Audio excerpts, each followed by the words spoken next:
How do I do in a fast-paced situations? And next thing she asked me was, how am I with working with a customer and then I notice other customers are waiting in line and they look very frustrated. How would I deal with that situation? And yeah, I'm pretty sure that's a pretty common situation in the Bibbidi Bobbidi Boutique. It's like serious, hardcore stuff going on in there.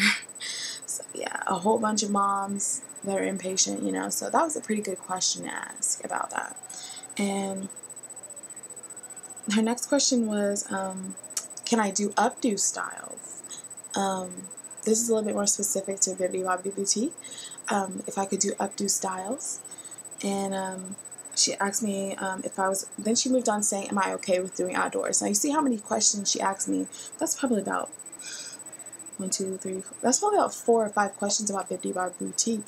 So I'm hoping I get that, you know. And I had pretty good answers. And I think if you give good answers, then they'll continue going a little bit deeper with the role. But if they move on from one thing to the next thing and they didn't ask you too many questions about it, that might not be the best sign. So give thorough answers so they get a better idea. Don't give simple answers. The best thing to do is to be thorough.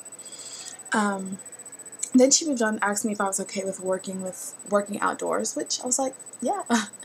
And then she asked me, how do I deal with multitasking, right? And she asked me, if a customer is unsatisfied, how would I deal with that situation? She asked me, how do I handle working under pressure? So I answered that. And then she asked me to define teamwork, which is an interesting question I was not expecting. I hadn't heard anyone tell me that they were going to ask that. So I had to define teamwork on the spot. So that was an interesting, fun little question I had to dig in my mind. She asked me, how am I with being away from home and living with roommates? And I told her about that, which I wasn't expecting anything to do with the living experience at all with it. She asked me about how I would do with roommates and things. Her next question about that was, if a roommate were doing something that they're not doing their part, or like they're not cleaning up, how would I deal with that? And I told her how I would deal with that situation. I think she kind of liked my answer, you know. And then her last question was, do I have any questions? And yeah, I had a couple of questions to ask her. So that was basically the interview, and it lasted 30 minutes. Yeah.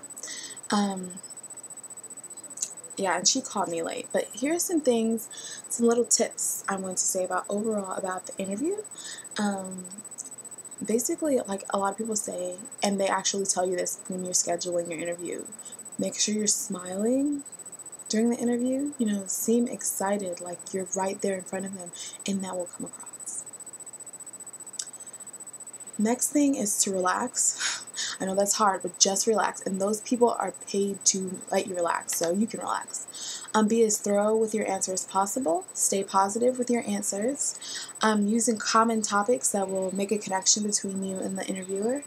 And know what you put on your application. Be honest about what you know and what you don't know. Make sure you memorize the interviewer's name. When they tell you your name, make note of it. And anytime you can sneak in their name, it makes you seem more personable, you know? It makes it seem like you're paying attention to them. Have questions prepared, even if they're stupid questions you know the answer to. Anything you can think of. That seems like a good, I want to know answer, you know? Like I want to know question. That's good. Because they feel like you're interested in the program, you know? And if you need a moment, just ask. Just be like, if they ask you a question, you're like, click, and you just want to hang up the phone right then and be like, oh my god, I don't want to do this anymore. Just be like, can you give me a moment to think about that? And they'll be like, yeah, sure, you know, because they know you can't just answer these questions like you're a quick like a quick food person, like you're like in a toaster. You don't have these like pre-cooked answers that just like vomit out of your throat. No, sometimes you need a break, and I did that for one of my questions because it was kind of a redundant question. It kind of like, I was like, I already answered this, but it's not exactly the same answer. It's a different kind of a way of coming at it. So that kind of threw me off, and I was like, can you give me a minute? They will give you a minute. If you don't do that, let me tell you what. you're going to say some trash answer that you're really going to regret. And you're going to be like, did I really just say that? And you'll like catch yourself talking too much, trying to fix what you just said that was really crazy sounding. So just take a moment and give your real answer, not just vomit, vocal vomit. Let's get it together. And last thing I can say is have a happy goodbye. Like some people say, have a magical day or something like that. I just said have a great day, and that was my ending. So just leave them with a good impression that says that you care about, the interview that they just spent their time doing with you. So I hope that really helped you guys, and I plan on doing some really super informative videos when I make it to Disney College Program, and you guys will be the first ones to know about it. Okay, I thank you guys, and you guys have a magical day too.